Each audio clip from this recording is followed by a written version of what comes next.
Alguien ha dicho muy acertadamente que la gloria de un rey radica en el bienestar de sus súbditos. La gloria de un rey radica en el bienestar de sus súbditos. Si los súbditos de un rey se encuentran contentos y tranquilos, porque saben que sus necesidades esenciales se encuentran en las manos de un rey, de un gobierno sabio y diligente, eso servirá de honra y de gloria al rey que los gobierna. Si esa aseveración es cierta, y yo creo que la es, entonces, mis hermanos, nosotros vemos la enorme importancia que tiene el tema que nosotros comenzamos a exponer hace 2 domingos atrás sobre la decadencia espiritual. La mayoría de nosotros y los miembros de esta iglesia saben que en el Catecismo Menor de Westminster la primera pregunta es: ¿para qué fuimos creados? Y la respuesta es: fuimos creados para glorificar a Dios y gozarnos en Él por siempre. Por lo tanto, mis hermanos, es muy penoso cuando los que profesan ser cristianos se encuentran viviendo vidas miserables. Ahora, yo debo aclarar que cuando estoy hablando de vidas miserables, yo no me estoy refiriendo a una persona que no goza de buena salud, yo no estoy hablando de una persona que no tiene una buena posición económica. Hace poco celebramos el fin de año. Yo no sé cuál es la costumbre en otros países, pero en el nuestro, cuando tocan las campanadas de las 12 de la medianoche, las personas se felicitan. ¿Y qué es lo que mayormente se dicen unos a otros? Te deseo en este año amor, dinero y salud. He ahí la panacea. Si tú tienes en estos próximos 2 meses quien te ame, estás saludable y tienes dinero, se supone que tú debes ser feliz. Pero mis hermanos, nuestro Señor Jesucristo no murió en la cruz del Calvario para darnos amor, salud y dinero. Él murió en la cruz del Calvario para santificarnos. Él murió en la cruz del Calvario, dice Pablo en Tito capítulo 2, versículo 13, para redimirnos de toda iniquidad, para purificar un pueblo para sí, un pueblo propio, celoso de buenas obras. De manera que cuando estamos hablando de un creyente que está disfrutando de bienestar, nosotros estamos hablando de un creyente que está cultivando su vida de piedad. Estamos hablando de un cristiano que está mortificando los pecados que todavía moran en él. Cuando hablamos de un cristiano miserable, estamos hablando precisamente de todo lo contrario. Cuando las gracias espirituales en nuestro corazón comienzan a decaer, cuando nuestra comunión con Dios se está reduciendo a la mera observancia de nuestros deberes religiosos, sin duda alguna hemos caído en un estado de declinación o decadencia espiritual. Ahora bien, las Escrituras dicen que el corazón del hombre es engañoso. De hecho, más bien la Biblia se va más lejos y dice que no hay en el mundo una cosa más engañosa que el corazón. No hay en el mundo una cosa más engañosa que el corazón. Por eso no se trata de una tarea fácil, la de escudriñar el corazón. Y más aún tomando en cuenta la tendencia que todos tenemos a justificarnos a nosotros mismos. El pecado nos engaña y nosotros nos justificamos. No es fácil para un creyente examinar su corazón. Es por esa razón que muchos cristianos comienzan a declinar en su fe sin darse cuenta. Y cuando vienen a despertar, ya están sumidos en una condición espiritual deplorable. A los ojos de todo el mundo, las cosas con ese creyente parecen que están marchando bien. Y aún el mismo creyente puede pensar que su vida espiritual se está desarrollando con normalidad, cuando lo que está sucediendo en realidad es que ese creyente ha comenzado un camino descendente. Ese creyente ha comenzado a alejarse del Señor y a declinar espiritualmente. A la luz de esa realidad, toda persona que profesa ser cristiana, toda persona que dice haberse arrepentido de sus pecados y haber depositado su fe en Cristo, debe saber diagnosticar en una forma adecuada cómo está su alma en realidad delante de Dios, no delante de los hombres. ¿Cuáles son los síntomas de que ese proceso de declinación espiritual ha comenzado? Y voy a comenzar precisamente viendo los síntomas que marcan el inicio de ese proceso de decadencia, porque si nosotros podemos tomar el problema en sus inicios, va a ser más fácil revertir sus efectos y erradicar el mal. Debo ser justo aquí y decir que estoy basándome mayormente para este mensaje en un libro que escribió en el siglo XIX un autor llamado Octavio Winslow. El libro se titula La declinación personal y el avivamiento de la religión en el alma. ¿Cuáles son los síntomas de que una persona ha comenzado a decaer espiritualmente? Bueno, en primer lugar, ese estado de decadencia espiritual se caracteriza no por una declinación marcada en nuestra percepción de la verdad, sino en la ausencia de gozo y deleite espiritual que debemos derivar de esas verdades. Voy a repetirlo otra vez, es un encabezado largo. Ese estado espiritual de decadencia, cuando está comenzando, no se caracteriza por una declinación marcada en nuestra comprensión de la verdad, sino más bien en la ausencia de gozo y deleite espiritual que nosotros debemos derivar de esas verdades. Este creyente continúa percibiendo la verdad.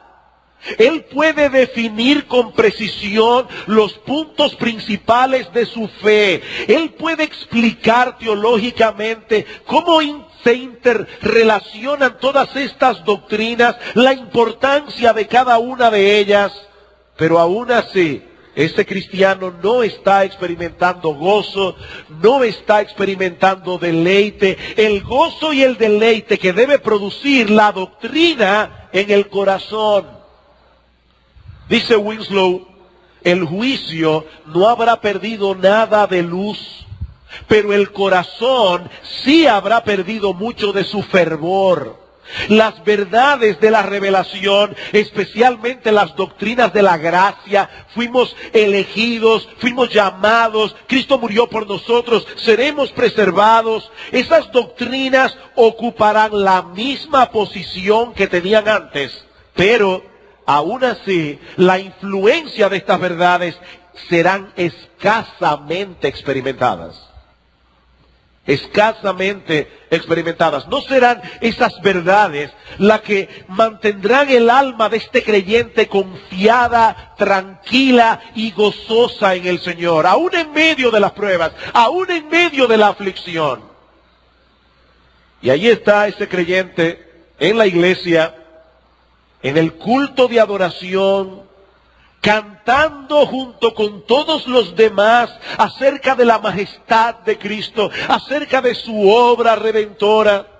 Me glorío en Jesucristo, que con su sangre me salvó. Por mis pecados Él sufrió y murió y los pagó en la cruenta cruz. Me glorío en Jesucristo, quien el poder del mal venció. Fue sustituto, Cordero de Dios, y mi justicia descansa en Él.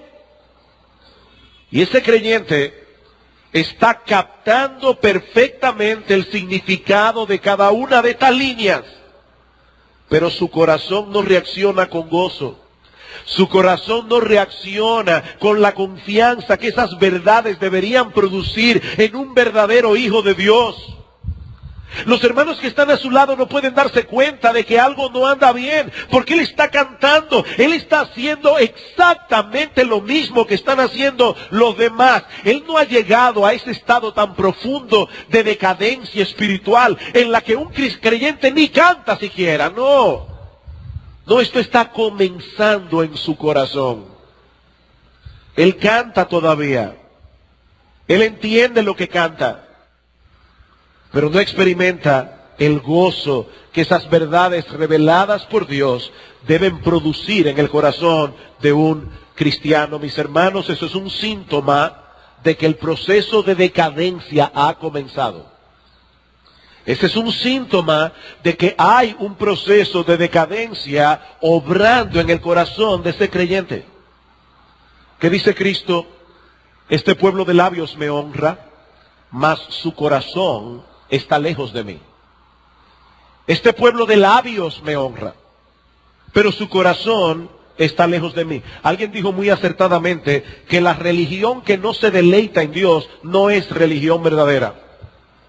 La religión que no se deleita en Dios no es religión verdadera. Mi hermano, si has llegado al punto en que no encuentras deleite en Dios, no encuentras deleite en su verdad revelada, aunque conozcas tales verdades y tu mente siga creyendo en ellas, debes saber que estás comenzando a decaer espiritualmente.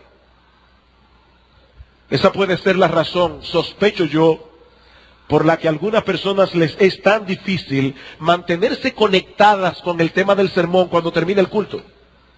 Están aquí sentadas, la palabra de Dios debió haber hablado a su corazón, pero termina el culto y ellos comienzan a hablar de pelota. Ellos comienzan a hablar de economía. Ellos comienzan a hablar de política. ¿Saben por qué? Porque de la abundancia del corazón habla la boca. De la abundancia del corazón, dice Cristo, habla la boca. Hermanos, no basta con tener el intelecto lleno de doctrinas. No, esas doctrinas deben gobernar nuestros corazones. Segundo síntoma.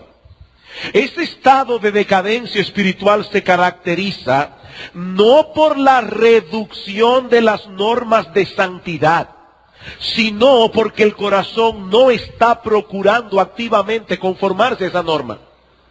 Repito, ese proceso de decadencia en sus inicios no se caracteriza porque el individuo reduce las normas de santidad que él ya conoce, sino más bien porque su corazón no está procurando activamente conformarse a esa norma de santidad. Noten, mis hermanos, que aquí no estamos hablando de un individuo que abierta y atrevidamente a lo bueno le llama malo y a lo malo le llama bueno, como dice el profeta Isaías. No, este creyente no ha reducido sus normas de santidad, pero aún así su corazón no está procurando activamente conformarse a esa norma. Y aquí yo debo aclarar algo que es sumamente importante, para que ninguno aquí salga con su conciencia cargada sin necesidad. Yo quiero que tu conciencia salga cargada con necesidad, pero no sin necesidad. Por eso, hermanos, es importante aclarar que todo creyente que está caminando cerca de Dios, todo cristiano que está creciendo en gracia, cuya vida espiritual es saludable, ese creyente va a experimentar una lucha en su corazón. Una lucha con el pecado que todavía mora en él. Eso es lo que nosotros vemos en Romanos capítulo 7. El apóstol Pablo tenía esa lucha. Dice él al partir del versículo 15 de Romanos 7, lo que yo hago no lo entiendo. No lo entiendo. Porque no hago lo que quiero, sino lo que aborrezco, eso hago. Hay una relación de amor y odio con el pecado en el creyente. Mi hermano, ¿por qué tú eres tentado a pecar? Porque todavía ese pecado con el cual estás siendo tentado te atrae. Te atrae. Pero al mismo tiempo hay una lucha, si tienes el Espíritu Santo, porque tú no quieres pecar. Quieres y no quieres. Por eso Pablo dice, no lo entiendo. No hago lo que quiero, sino lo que aborrezco, eso hago. Y sigue diciendo él, así que, queriendo yo hacer el bien, hallo esta ley, que el mal está en mí. Seguramente la mayoría de ustedes recordarán a Alquímedes. Alquímedes, aquel individuo que un día se metió en una bañera, el agua subió y él descubrió lo que se llama la ley de Alquímedes, que hay una proporción entre la masa de un cuerpo y el desplazamiento del agua. Y dice la historia o la leyenda, no sabemos si es verdad, que cuando Alquímedes descubrió eso, dijo, ¡Eureka! Eureka, esa es una palabra griega que significa, lo he descubierto. Bueno, esa es exactamente la palabra griega que usa Pablo en Romanos capítulo 7. Pablo está diciendo, cuando yo quiero hacer el bien, yo descubro esta ley. Cuando yo quiero leer el periódico no hay problemas. Cuando quiero sentarme a ver los noticieros en televisión o ver una película no hay problema. Pero desde que digo voy a apagar el televisor y voy a leer la Biblia, la situación cambia inmediatamente. Comienza una lucha. ¿Por qué? Porque el pecado todavía mora en nosotros. Así que mi hermano, si eso es lo que tú estás experimentando en tu vida, eso es normal. Eso es lo que debería experimentar todo verdadero cristiano. Los deseos de la carne son contra el espíritu. Los deseos del espíritu son contra la carne. Y estos dos se oponen entre sí para que no hagáis lo que quisierais. Y esa lucha, mi amado hermano, mi amada hermana, la tendremos hasta que lleguemos al cielo. De hecho, Pablo dice más en Romanos 7. Él dice, según el hombre interior, yo me deleito en la ley de Dios. Miren qué extraño. Yo me deleito, dice Pablo, en la ley de Dios. Pero veo otra ley en mis miembros que se revela contra la ley de mi mente y que me lleva cautivo a la ley del pecado que está en mis miembros. ¡Wow! Pablo está diciendo aquí, yo percibo en mi corazón una tendencia hacia el pecado. Y noten que le llama la ley del pecado. ¿Y por qué Pablo le llama la ley del pecado? Bueno, por varias razones. En primer lugar, porque el pecado no pide ni ruega, demanda. El pecado demanda, es como una ley. Tienes que obedecerme. Y por otro lado, las leyes no solamente demandan, sino que también ponen sanciones. Si no me obedeces, te va a ir mal. Si te sigues vistiendo con tanta modestia, te vas a quedar jamona. La ley no solamente demanda, la ley dice, si no te llevas de mí vas a estar en problemas. La ley del pecado, que me empuja en un sentido contrario, hacia esa ley moral de Dios, en la que yo me deleito y la cual apruebo. Mi hermano, esa lucha la percibe todo hombre, toda mujer que está creciendo en gracia.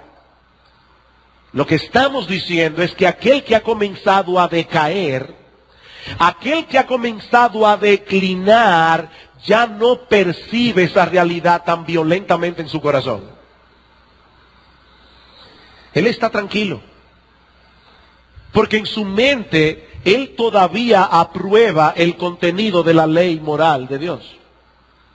Yo sé que eso es pecado, pero su corazón no está involucrado activamente en obedecer esa ley de santidad. Cuando él escucha un sermón de la palabra de Dios, este creyente no se autoexamina objetiva y honestamente para ver cuáles son las áreas de su vida que deben ser cambiadas. Este creyente no se queda meditando y rumiando lo que el predicador ha predicado ese día para ver cuáles son las implicaciones de ese mandamiento que el predicador expuso. Sí, aquí todos sabemos que robar es malo. Digo, perdón, yo no sé si alguien aquí puede levantar su mano y decir yo no, pero me supongo que la mayoría aquí, y por lo menos todos los creyentes deben decir, robar es malo. Ahora yo me pregunto, ¿cuántos de aquellos que piensan que robar es malo no tienen ningún problema en bajar un programa de internet que tiene copyright, que tiene, ¿cómo se llama eso? Derecho de autor, sin pensar que el mandamiento de no robarás tiene algo que ver con eso? De hecho, más bien cuando uno va a este tipo de creyente y le dice, ven acá, ¿con qué derecho tú quemaste ese CD? ¿Tú no te estás dando cuenta que tú estás violando la ley de Dios? Ay, no, yo prefiero que no me sigas cargando más. Yo prefiero no saberlo. No, un verdadero creyente prefiere saberlo. Un verdadero creyente prefiere saber en qué cosas él está violando la ley de Dios, porque él quiere agradar a Dios. ¿Recuerdan ustedes cuando Dios llama a Samuel y Samuel pensaba que era Elí y va y le dice, dime Señor, y dice, yo no te llamé? De repente Elí se da cuenta que es Dios que está llamando a Samuel y le dice, Samuel, la próxima vez que Dios te llame, respóndele, habla porque tu siervo escucha. Y así sucedió, Dios le dio un mensaje a Samuel. Y resulta que ese mensaje que Dios le dio a Samuel era terrible para Elí. ¿Saben lo que Elí le dijo a Samuel? ¿Cuál es la palabra que el Señor te habló? Te ruego que no me la ocultes. Así te haga Dios y aún te añada si me ocultas algo de todas las palabras que el Señor te habló. ¿Sabes qué, mi hermano? Es con esa actitud que los cristianos deberían venir a la iglesia. No hablen tanto de deberes. Ya yo estoy demasiado cargado. No, dime, ¿cómo yo puedo agradar más a mi Señor? Dímelo, yo quiero oírlo.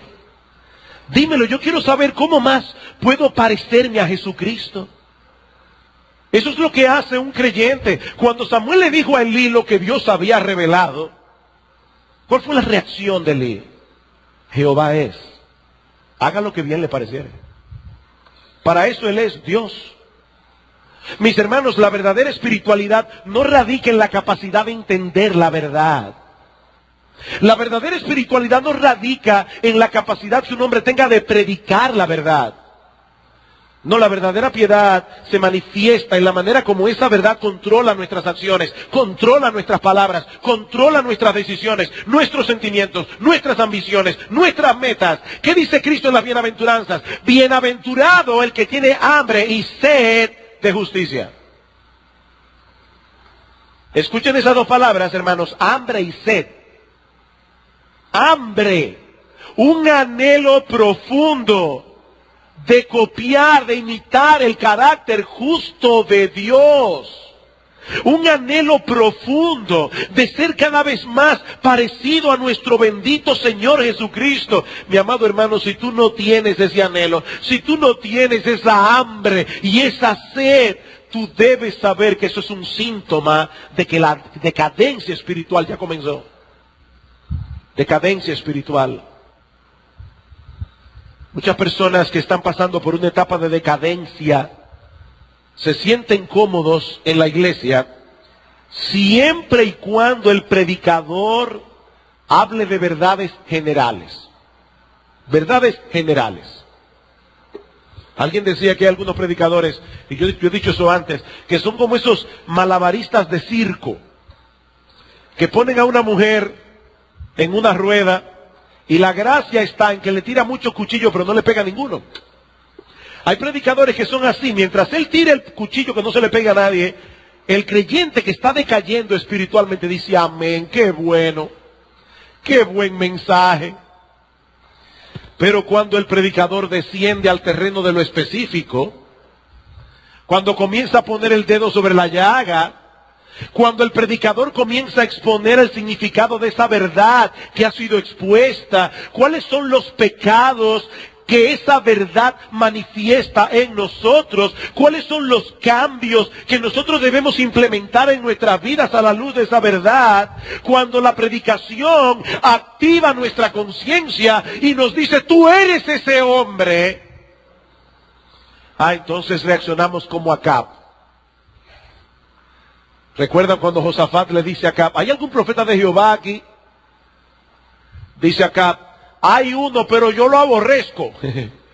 Se llama Micaías, pero yo lo odio, dice Acab, porque siempre me profetiza mal. Todo lo que me dice es en mi contra. Mis hermanos, déjenme decirles algo, los predicadores no nos deleitamos en venir al púlpito a intranquilizar a los oyentes. No es que nosotros somos sadomasoquistas. Nos gusta hacer sufrir y sufrir nosotros, porque no es nada fácil cuando uno tiene un auditorio en contra. Y cuando uno sabe que alguien va a salir por allá a criticar a uno. Eso no causa deleite. Pero si no somos heridos por la predicación, mis hermanos, tampoco podremos ser sanados. Si no somos heridos por la predicación, no podremos ser sanados. Es únicamente cuando el mal es expuesto, cuando nosotros vamos a Cristo, procurando que su sangre nos continúe limpiando de todo pecado. ¿Qué hemos visto entonces? que la decadencia espiritual se manifiesta no por una marcada declinación en nuestra percepción de la verdad, pero sí en ausencia del gozo y el deleite espiritual que esa verdad debe producir. Segundo, no por la reducción de las normas de santidad, sino porque el corazón no procura ni anhela conformarse a esa norma. En tercer lugar, en ese estado de decadencia espiritual se caracteriza por una pérdida de vigor y actividad de las gracias espirituales que Cristo implantó en nosotros en la conversión. Suena muy complicado, no es nada complicado. ¿Cómo se manifiesta la declinación? Por una pérdida de vigor. ¿Saben lo que es eso, verdad? Cuando tú llegas a tu casa cansadísimo, sin fuerzas, eso es una pérdida de vigor físico. Bueno, lo que estamos diciendo es que la decadencia se caracteriza por una pérdida de vigor y de actividad. El que no tiene vigor prefiere sentarse a descansar de las gracias que Cristo implantó en nosotros en la conversión. En 2 de Pedro capítulo 1, los versículos 3 y 4, Pedro nos dice que los creyentes hemos sido hechos partícipes de la naturaleza divina. ¿Pero eso qué significa? Bueno, obviamente eso no significa que al convertirnos Dios nos convierte en mini dioses. No, nosotros no somos dioses en miniatura. Lo que Pedro está diciendo es que el cristiano es una persona en quien Dios ha implantado o ha plantado, si prefieren pensarlo así, aquellas características divinas que son las que conforman la vida de piedad. En palabras más simples, un cristiano no es una persona a quien le han perdonado todos sus pecados, meramente. Todos los pecados le han sido perdonados, pero esa no es toda la historia. Lo que Pedro dice en el texto es que todas las cosas que pertenecen a la vida de piedad, que son propias de la vida de piedad, han sido implantadas en el alma de ese individuo. Por lo tanto, el verdadero creyente está llamado a manifestar esas características de piedad en un grado o en otro. Estas características que llamamos gracias espirituales del alma. Cuando el creyente está creciendo y está desarrollando su vida espiritual, esas gracias están vigorosas y activas. De tal manera que nosotros podemos ver en ese creyente los frutos del Espíritu o el fruto del Espíritu. Amor, gozo, paz, paciencia, benignidad, bondad, fe, mansedumbre, templanza o dominio propio. Pero tan pronto entramos en un estado de decadencia espiritual, esas gracias se debilitan. Esas gracias disminuyen su vigor y su actividad. ¿Y saben cuáles son los momentos en los que Dios nos hace ver que eso ha empezado a suceder? Cuando estamos en problemas. Cuando Él nos mete en el horno de la aflicción. Allí es que se ve. Un creyente que está atravesando por un periodo de decadencia no está preparado para recibir los embates de vivir en un mundo caído. Mis hermanos, ¿por qué muchos creyentes reaccionan con amargura? ¿Por qué muchos creyentes reaccionan con resentimiento cuando alguien los ofende? O cuando él se siente ofendido, porque hay personas que se sienten ofendidos y que nadie los haya ofendido. Es una interpretación. Pero ¿por qué ocurre eso? Porque las gracias de la humildad, la gracia de la mansedumbre, la gracia del dominio propio se encuentran terriblemente debilitadas. Por eso es que Pablo nos exhorta a fortalecernos en el Señor y a vestirnos de toda la armadura espiritual para que cuando llegue el día malo nosotros podamos resistir. ¿Han visto ustedes alguna vez a un soldado poniéndose la armadura en medio de una guerra? No, uno se prepara para la guerra fuera del campo de batalla. Eso no se hace uno tirando los tiros. Bueno, lo que Pablo dice es, fortalécete en el Señor, vístete de toda la armadura, porque el día malo va a venir. Eso escríbelo. el día malo vendrá.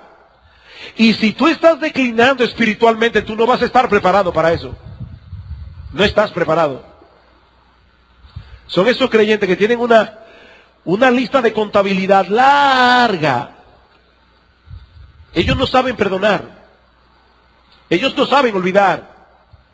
Ellos no saben lo que es cubrir algo con un manto de amor. ¿Por qué?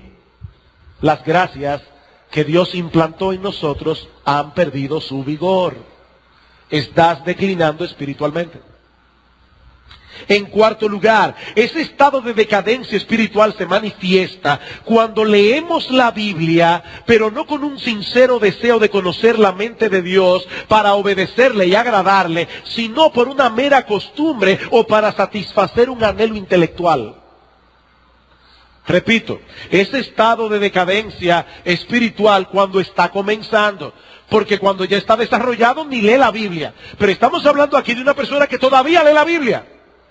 Todavía la lee, pero no con un sincero deseo de conocer la mente de Dios, para obedecer a Dios, para agradar a Dios, sino por una mera costumbre o por un anhelo de satisfacer el hambre intelectual. ¿Saben una cosa, mis hermanos? La lectura de la Biblia es un termómetro. Cuando tú no sabes si tienes fiebre, te sientes como con un poco más de frío que de lo costumbre, ¿qué tú haces? Buscas un termómetro. Porque a veces no basta con ponerse la mano en la frente, ¿verdad? Hay que buscar un termómetro. Bueno, lo que estamos diciendo es que la lectura de la Biblia es un termómetro en la vida de un cristiano. Si leemos poco la Biblia, es indudable que estamos atravesando por un periodo de decadencia espiritual. Pero aquí estamos hablando de un síntoma más sutil. Nos referimos a una persona que todavía lee la Escritura con cierta regularidad, pero sin poseer la profunda y solemne convicción de que toda la Escritura es inspirada por Dios, y por esa misma razón es útil para enseñar, para redarguir, para corregir, para instruir en justicia. Un creyente puede leer regularmente la Biblia y aún así no estar gustando de ella espiritualmente. Su lectura no lo mueve a Dios en oración. Su lectura no lo mueve a atesorar la palabra en el corazón. No lo lleva a practicar lo que ha leído. Sus promesas no lo consuelan en la aflicción. Sus advertencias no lo llenan de temor. Sus mandamientos no lo llevan a la obediencia. Mi hermano, mi hermana, si esto es así en tu vida, obviamente has comenzado un proceso de decadencia espiritual. Déjenme darles una ilustración en el mundo físico, de la cual lamentablemente yo sufro a menudo.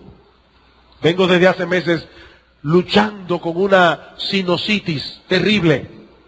Cuando uno tiene las fosas nasales tapadas y tú no puedes ejercer el sentido del olfato libremente, eso también te va a afectar con la comida, porque hay una relación entre el olfato y el gusto.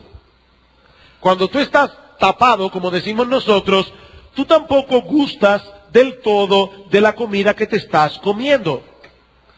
Pues eso mismo ocurre a nivel espiritual, cuando un creyente está enfermo del alma. Él sigue comiendo la lectura de la Biblia, pero sin provecho, sin percibir su sabor. La Biblia se ha convertido para este cristiano en un libro insulso. Él ya no se goza en eso. Hermanos, hay una relación directa entre el pecado y el deseo por la Biblia. Hay una relación directa. Escuchen lo que dice Pedro, Primera de Pedro capítulo 2. Primera de Pedro capítulo 2,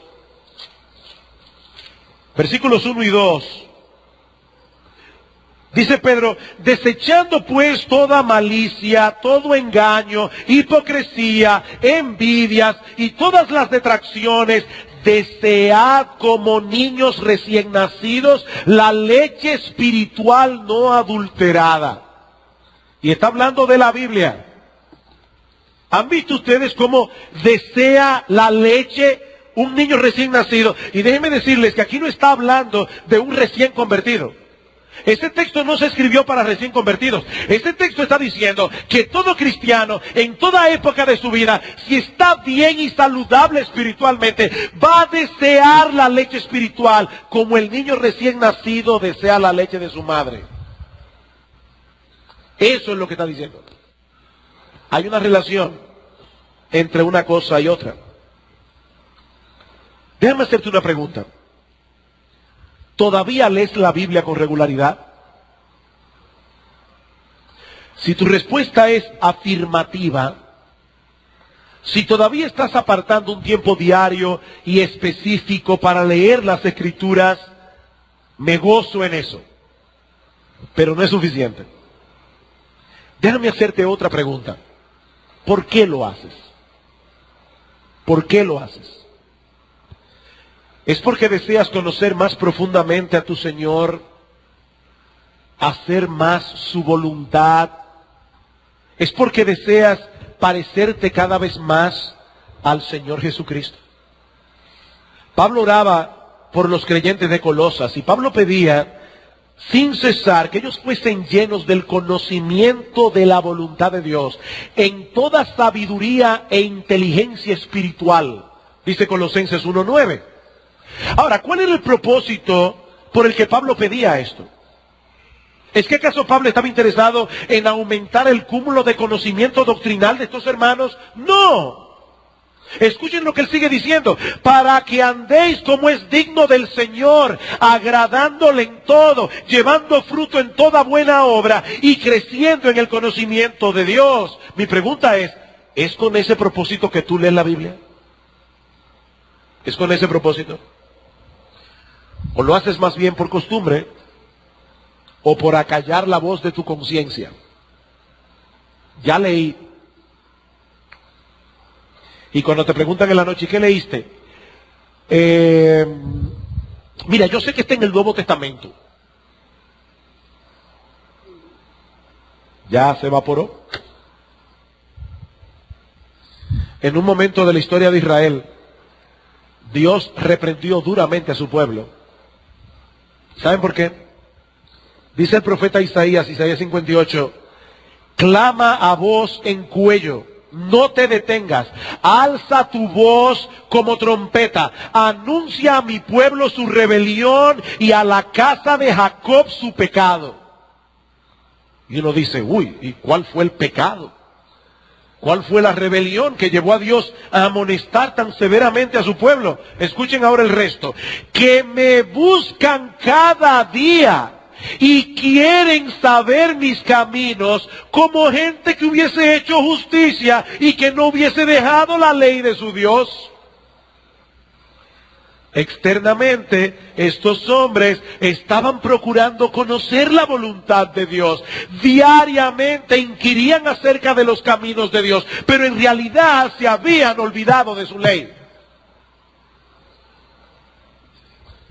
Mis hermanos, es posible estar ocupados regularmente en la lectura de la Biblia. Cada día lo hacían estos hombres, cuando en realidad, en una forma práctica, hemos puesto a un lado la ley de Dios. Sus promesas ya no son nuestros consuelos, en el consuelo en el día de la aflicción. Sus advertencias no nos hacen temer, sus mandamientos no nos mueven a la obediencia. Este creyente no puede decir con toda sinceridad lo que el salmista dice en el Salmo 119, en tus mandamientos meditaré, consideraré tus caminos, dame entendimiento y guardaré tu ley y la cumpliré de todo corazón. Me regocijaré en tus mandamientos, los cuales he amado. Alzaré asimismo mis manos a tus mandamientos que amé y meditaré en tus estatutos. Obviamente, para este cristiano, la ley moral de Dios no era una camisa de fuerza. Y saben una cosa, muchos cristianos ven la ley de Dios de esa manera. No, la ley de Dios no es una camisa de fuerza. ¿Saben lo que dice el salmista en el Salmo 119? Andaré en libertad porque guardé tus mandamientos. Andaré en libertad porque guardé tus mandamientos. La ley moral de Dios es el camino de la gente libre. ¿Saben para qué Dios nos libertó del pecado? Precisamente para que ahora, libre y deleitosamente, nosotros podamos obedecer la ley de Dios. ¿Qué dice Cristo? El más libre de los hombres. Mi comida es hacer la voluntad del que me envió. Esa es mi comida. De eso es que yo me alimento. Pero cuando un cristiano actúa irreflexiblemente, sin preocuparse mucho por lo que Dios dice en su palabra, acerca de esto, acerca de aquello, sin examinar qué piensa Dios acerca de este aspecto de la vida o de este otro aspecto, cuando no busca consejo de nadie, o busca consejo en aquellos que él sabe que le van a decir lo que él quiere oír, cuando un creyente está así, no hay duda, está declinando espiritualmente. Eso no depende de que yo hable mucho que el Señor, el Señor, el Señor. Miren, déjenme decirles algo. En los casi 30 años que tengo siendo pastor, yo he visto a mucha gente tener el nombre de Dios en su boca todo el tiempo y estar en una decadencia espiritual. Eso no depende de nuestro lenguaje. Eso depende de nuestra conducta. Hay creyentes que parece que su principal preocupación es saber ¿qué es lo más cerca que pueden acercarse al precipicio sin caerse? Ese es el tipo de creyente que para todo pregunta, ¿y qué tiene eso de malo? Yo no puedo decir esto dogmáticamente, pero miren, aquella persona que pregunta demasiado ¿qué tiene eso de malo? Probablemente está declinando espiritualmente. El creyente que tiene salud espiritual lo que pregunta es ¿qué tiene de bueno? ¿Qué tiene de bueno? ¿Me va a acercar eso a mi Señor?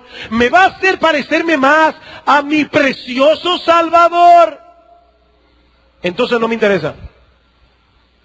No me interesa. En quinto lugar, ese estado de decadencia espiritual se manifiesta cuando oramos escasamente o en una forma inadecuada.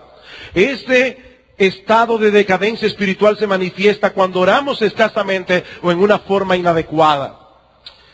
Así como la lectura de la Biblia es un termómetro para la vida espiritual, así también la oración. La oración, cuando el creyente ha decaído en la frecuencia en su vida de oración o cuando ora lo hace inadecuadamente, esa es una señal de decadencia. ¿Y cómo es eso de orar inadecuadamente? Bueno, déjenme hacerles otra pregunta. ¿Qué sucede, hermanos, cuando un creyente está caminando más cerca de Dios? Cada vez más cerca de Dios. Bueno, cuando un creyente está más cerca de Dios, más conciencia tendrá de sus propias necesidades espirituales, más conciencia tendrá de los pecados con los que tiene que luchar, más conciencia tendrá de los peligros que tiene que enfrentar cada día. Por eso es que Juan dice, si alguno dice que conoce a Dios, pero no anda en luz, es un mentiroso. No, el que conoce a Dios anda en luz. Ahora, andar en luz no es ser perfecto. Andar en luz no es equivalente a andar sin pecado. Andar en luz lo que significa es que cuando yo estoy cerca de Dios, yo veo más claramente cuál es la condición de mi corazón. A mí me molesta mucho que mis lentes estén empañados y los limpio muy a menudo. Bueno, cuando yo voy a limpiar mis lentes, yo no los limpio así, yo los limpio así. ¿Por qué? Porque no es sino hasta que yo veo el cristal a través de esa luz que puedo ver más claramente cómo está el lente, cómo está el cristal. Bueno, déjeme explicar el proceso de Primera de Juan capítulo 1, versículos 5 al 10. Dice Juan, el que anda en luz confiesa sus pecados. Y al confesar sus pecados es limpiado de toda maldad. Y al ser limpiado de toda maldad está más cerca de Dios. Por lo tanto tiene más luz. Por lo tanto ve ahora más cosas que antes no veía. Y así hasta que lleguemos al cielo. Cuando un creyente anda en luz, él ve tan claro que él no tiene que estar buscando en su mente, ¿y qué más le voy a decir a Dios? Ya oré 5 minutos y se me acabaron los temas. Aunque yo debo aclarar también, hermanos, que Dios no es un ser que está en el cielo con un cronómetro. Oró solo 5 minutos, no le voy a responder su oración. Dios no es así. Hay momentos en que no podemos orar más de 1 minuto. Hay momentos en que lo único que podemos hacer es enviar una llamada al cielo de auxilio. Y Dios hasta eso lo oye. Pero aquí estamos hablando de la vida regular de un creyente. ¿Por qué hay cristianos que se postran a orar y a los 5 minutos se le agotan los temas? Sencillamente porque no se están dando cuenta de cuáles son sus pecados. No está viendo claramente sus luchas. No está viendo claramente los peligros que le acechan. Mis queridos hermanos, el fervor en nuestras oraciones crecerá en la misma medida en que nosotros tenemos un entendimiento de nuestras debilidades, un entendimiento de nuestros pecados, de nuestras corrupciones internas. Richard Baxter dice, él recomienda a todo aquel que no sabe qué pedir, que estudie bien su corazón y su vida. Y dice él, pronto encontrará una multitud de corrupciones internas que lamentar, una multitud de carencias que deben ser suplidas, debilidades que deben ser fortalecidas, desórdenes que deben ser rectificados y pecados que deben ser perdonados. En sexto lugar, ese estado de decadencia espiritual se manifiesta cuando descuidamos el deber de confesar adecuadamente nuestros pecados delante de Dios. Ese estado de decadencia se manifiesta cuando descuidamos el deber de confesar adecuadamente nuestros pecados delante de Dios. Cuando un creyente no manifiesta preocupación por confesar sus pecados, tan pronto su conciencia lo acusa, o cuando los confiesa en forma general. ¿Han visto ustedes ese tipo de persona, verdad? Perdóname lo que yo te haya ofendido. Eso es un peligroso síntoma de decadencia espiritual.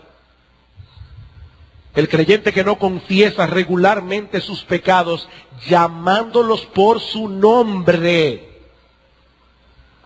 y con dolor y vergüenza de haber ofendido a Dios, no simplemente porque fallé. ¿Saben, hermanos, que hay creyentes que se sienten mal por pecar, pero no por haber ofendido a Dios? Es que en su orgullo ellos no admiten haber fallado. Eso es terrible porque están confesando el pecado pecaminosamente. No, el problema no es que fallaste o que yo fallé. Vamos a fallar. Ya de antemano sabemos que nosotros somos un saco de debilidad. Ese no es el punto. El punto es, Señor, yo pequé contra ti, yo te ofendí, perdóname. Dice David en el Salmo 32 que un hombre que hace eso es bienaventurado. Es bienaventurado. ¿Cuán bienaventurado es aquel cuya transgresión es perdonada, cuyo pecado es cubierto? ¿Cuán bienaventurado es el hombre a quien el Señor no culpa de iniquidad y en cuyo espíritu no hay engaño? Y ahora él dice, mientras callé mi pecado, mi cuerpo se consumió. ¡Wow! David empezó a decaer por no confesar su pecado. Dice, de día y noche tu mano pesaba sobre mí. Mi vitalidad se desvanecía con el calor del verano. Pero finalmente, ¿qué tomó él? ¿Qué resolución tomó él? Dice, te manifesté mi pecado, no encubrí mi iniquidad. Dije, confesaré mis transgresiones al Señor y tú perdonaste la culpa de mi pecado. Señor, perdóname, yo fui un orgulloso. Perdóname porque esa frase que yo le dije a fulano de tal, la dije con la conciencia de que yo quería llamar la atención sobre mí. Perdóname, Señor. Perdóname, Señor, porque posé mis ojos en la televisión o en la internet, en cosas que un cristiano cuyos ojos han sido comprados con la sangre de Jesucristo no debía mirar. Perdona mi lascivia, perdona mi pecado, Señor. Nombre y apellido.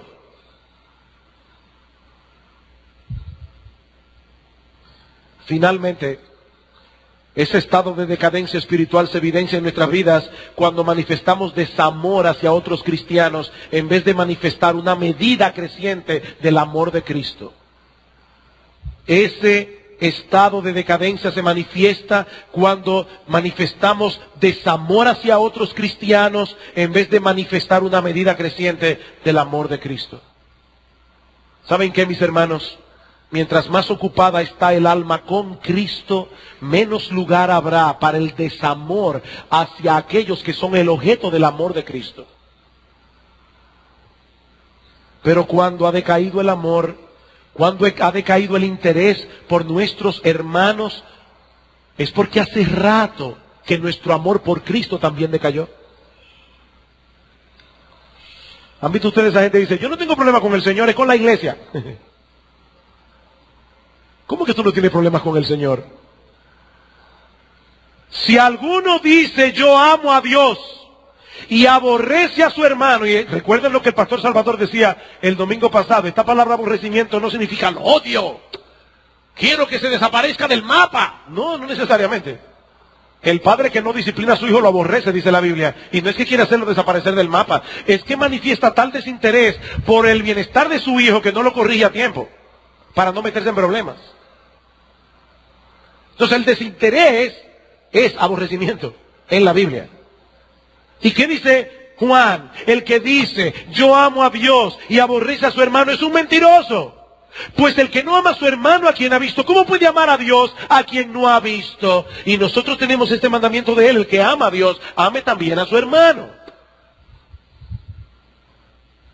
Una persona que vive centrada en sí misma, mayormente preocupada por sus problemas, que a la primera oportunidad que se le presente guiará la conversación sobre su situación, sobre las cosas que constituyen sus preocupaciones personales, está dando señales inequívocas de decadencia espiritual.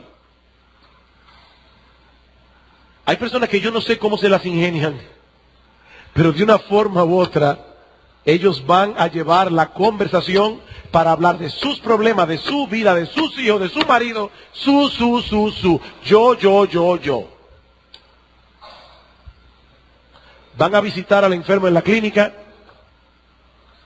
¿Cómo te sientes, mi hermano? Ay, mal. Tengo un dolor aquí. Ay, no me digas nada, si estaba yo el año pasado. Se me metió un dolor. Pero ¿y quién está hablando de ti? ¿Quién está hablando de ti? ¿Por qué tienes que guiar la conversación hacia ti? Nosotros no somos el centro del universo. Mire, hagan una prueba. Hagan una prueba, van a ver qué tan difícil es. Decida vivir 24 horas sin decir yo. Y ahí se van a dar cuenta de que nosotros somos yosistas hasta lo último. Yo, mis problemas, mis hijos, mi marido, mi inquietud, mi.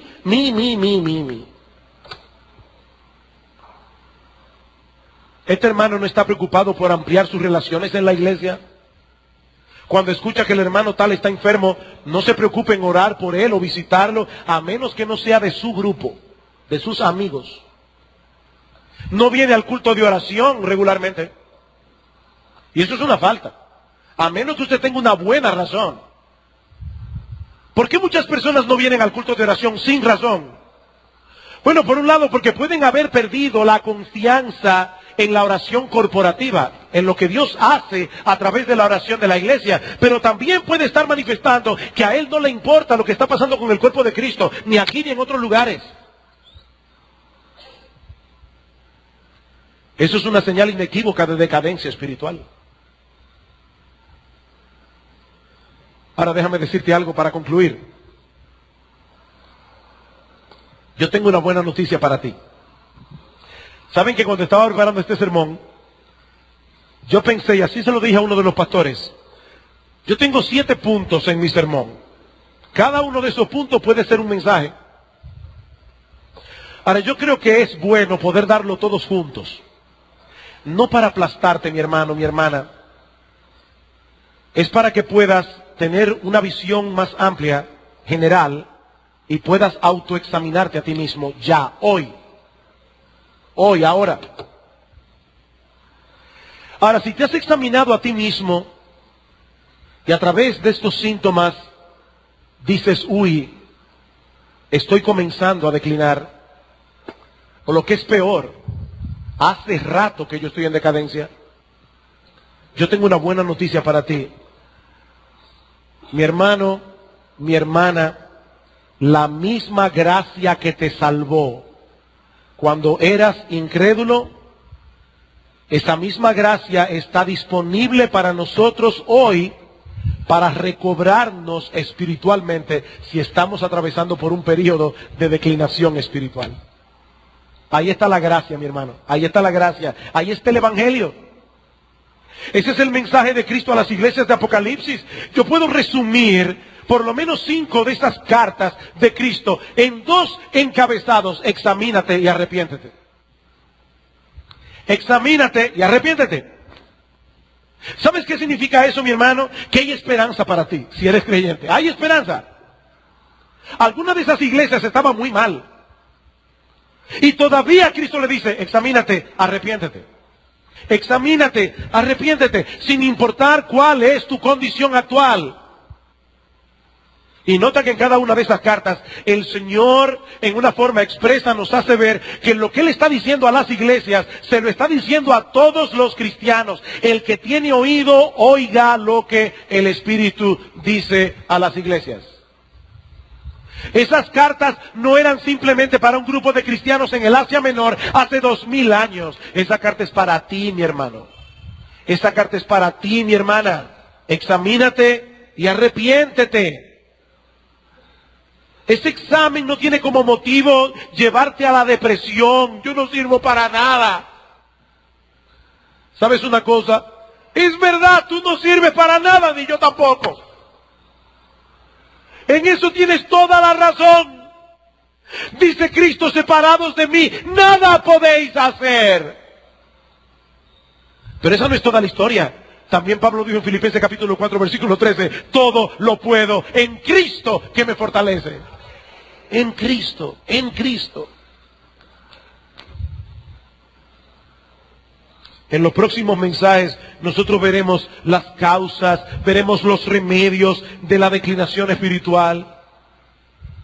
Por ahora solo quiero dejar este texto en tu mente. Dice Isaías 40, 29, Él da esfuerzo al cansado, Él multiplica las fuerzas al que no tiene ningunas. Pastor, estoy en el piso, usted me echó ver, estoy muy mal, yo no tengo fuerzas. Qué bueno que lo has visto, mi hermano. Qué bueno que lo has visto, mi hermana, porque es ese sentido de impotencia el que nos lleva a Cristo. Él multiplica las fuerzas al que no tiene ningunas. Los muchachos se fatigan y se cansan. Los jóvenes flaquean y caen. ¿Sabes por qué? Porque ellos corren en su propia fuerza. Ellos se sienten tan bien en su juventud que ellos salen a correr. Ah, pero ahí está ese cristianito que ya no está tan fuerte. Esos que flaquean y caen. Isaías les dice, pero los que esperan en el Señor tendrán nuevas fuerzas, levantarán alas como las águilas, correrán y no se cansarán, caminarán y no se fatigarán. Oh, que Dios bendiga su palabra. Vamos a orar.